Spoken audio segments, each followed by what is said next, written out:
Hai teman-teman, gimana kabar kalian hari ini? Semoga baik-baik aja ya.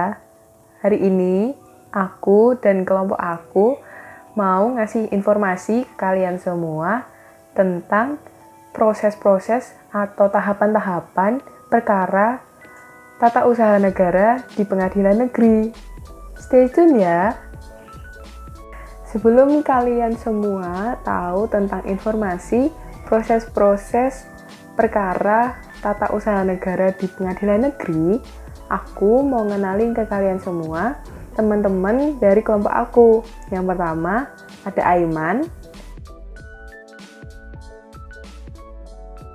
yang kedua ada Muhammad Fakih Herianto, yang ketiga Ratu Alam Sekar Arum, yang keempat aku sendiri Sevia Arta Adilia, dan yang kelima ada Yusuf Hadi Prapanca. Nah, sekarang yuk dengerin teman-teman aku yang mau ngasih informasi ke kalian tentang proses-prosesnya. Baik, selanjutnya saya akan menjelaskan bagaimana proses berperkara di pengadilan tata usaha negara. Seperti yang telah disebutkan sebelumnya, bahwa seseorang atau badan hukum perdata yang merasa kepentingannya dirugikan oleh keputusan tata usaha negara dapat mengajukan gugatan ke pengadilan tata usaha negara yang berwenang untuk mengadilinya. Proses penyelesaian perkara atau sengketa di pengadilan tata usaha negara dilakukan melalui beberapa tahapan, yaitu pemeriksaan pendahuluan, pembacaan gugatan, pembacaan jawaban, replik, duplik, pembuktian, kesimpulan, dan putusan. Proses berperkara di pengadilan tata usaha negara diawali dengan tahapan pemeriksaan pendahuluan. Di dalam pemeriksaan pendahuluan dilakukan beberapa hal, seperti pemeriksaan administrasi di kepanitraan untuk mengetahui gugatan yang masuk dan telah didaftar, serta mendapat nomor register, yaitu setelah penggugat atau kuasanya menyelesaikan administrasi dengan membayar uang panjar perkara. Setelah itu dilanjutkan proses dismisal oleh Ketua Pengadilan Tata Usaha Negara. Pada tahap ini, ketua memeriksa apakah gugatan yang diajukan oleh penggugat layak atau tidak untuk dilanjutkan. Proses berikutnya adalah pemeriksaan persiapan. Tujuan dari pemeriksaan persiapan adalah untuk mematangkan perkara gugatan. Tahapan yang kedua adalah pembacaan gugatan. Pembacaan gugatan merupakan tahapan awal pemeriksaan sengketa yang dilakukan dengan membacakan isi gugatan penggugat.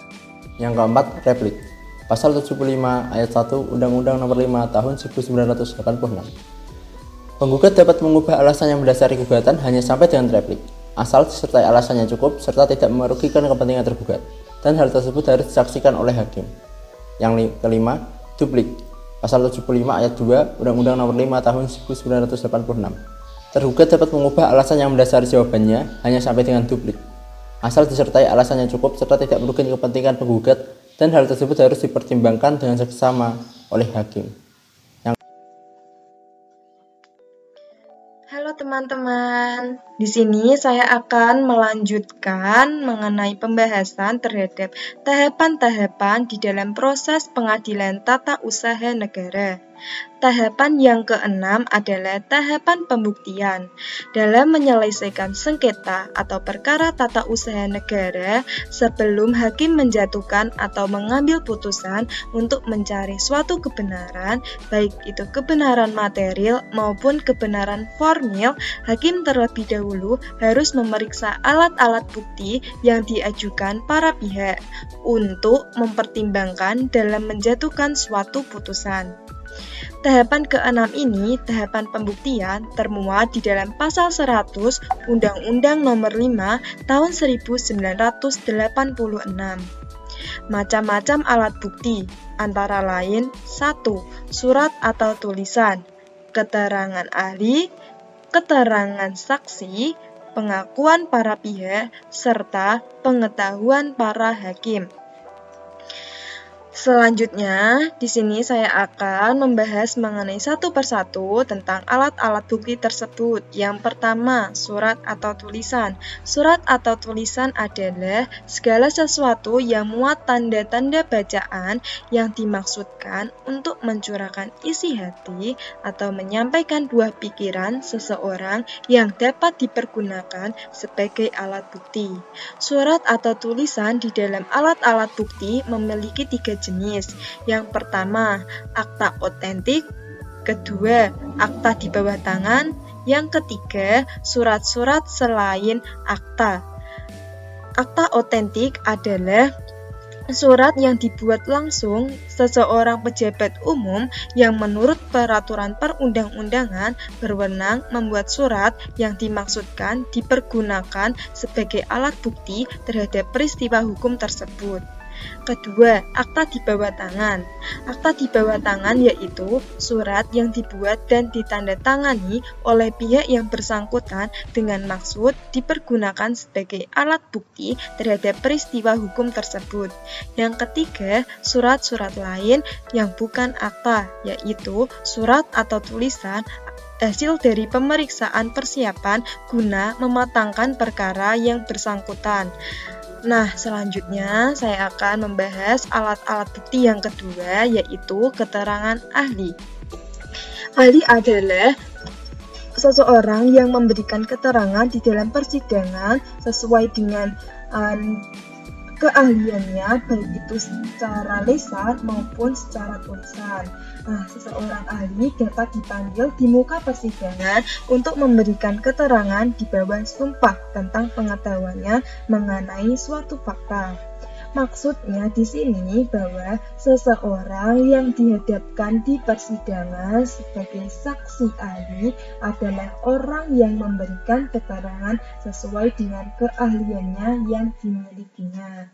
Nah, selanjutnya mengenai tahapan ketujuh, yaitu tahapan kesimpulan yang termuat di dalam pasal 97 ayat 1 Undang-Undang Nomor 5 Tahun 1986.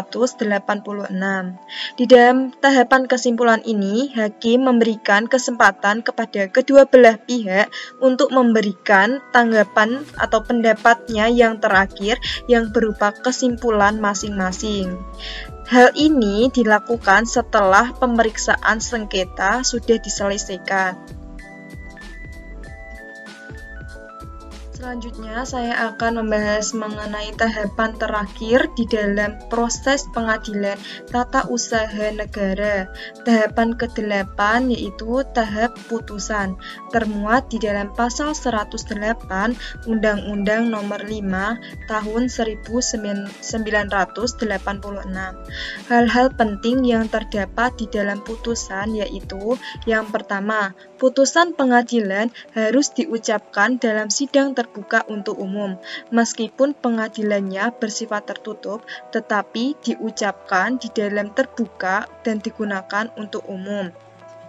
Yang kedua, apabila salah satu pihak atau kedua belah pihak tidak hadir pada waktu putusan pengadilan diucapkan, atas perintah hakim kedua, sidang salinan putusan itu disampaikan dengan surat tercatat kepada yang bersangkutan. Yang ketiga, tidak dipenuhinya ketentuan sebagaimana yang dimaksud dalam ayat 1 pasal 108 Undang-Undang Nomor 5 Tahun 1986 yang berbunyi, dalam hal suatu badan atau pejabat tata usaha negara diberi wewenang oleh atau berdasarkan peraturan perundang-undangan untuk menyelesaikan secara administratif sengketa tata usaha negara tertentu, maka sengketa tata usaha negara tersebut harus diselesaikan melalui upaya administratif yang tersedia. Selanjutnya, saya akan membahas mengenai materi muatan putusan atau syarat putusan yang termuat di dalam pasal 109 Undang-Undang Nomor 5 Tahun 1986 yang terdiri dari 1. Kepala putusan yang berbunyi demi keadilan berdasarkan ketuhanan yang Maha Esa. Yang kedua, nama, jabatan, kewarganegaraan, tempat kediaman, atau tempat kedudukan para pihak yang bersengketa. Yang ketiga, ringkasan gugatan dan jawaban tergugat yang jelas. Nah, gimana teman-teman penjelasan informasi tadi? Menarik bukan? Sekian video dari kelompok kami. Semoga dapat menghibur